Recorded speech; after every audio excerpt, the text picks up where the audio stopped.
tissue. You don't have the colonic glands because this is severe inflammation. So suppurative. This is a full-blown suppurative appendicitis. You can see the neutrophils, plenty of neutrophils. We have here hemorrhagic necrosis as a result of tissue destruction.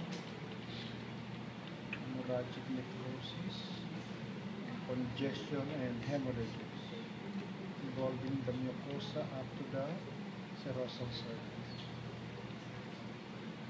So this is already the peritoneal surface. There is still some edema here.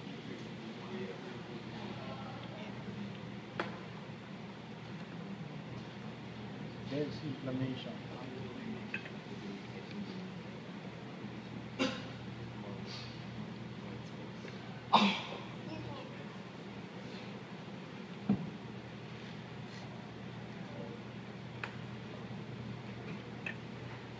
What do you think of this here? Do you see parenchyma of the appendix on the background? Do you see muscle? No. Do you see mucosa? No. Do you see serosa? So what happened? Necrosis. Necrosis.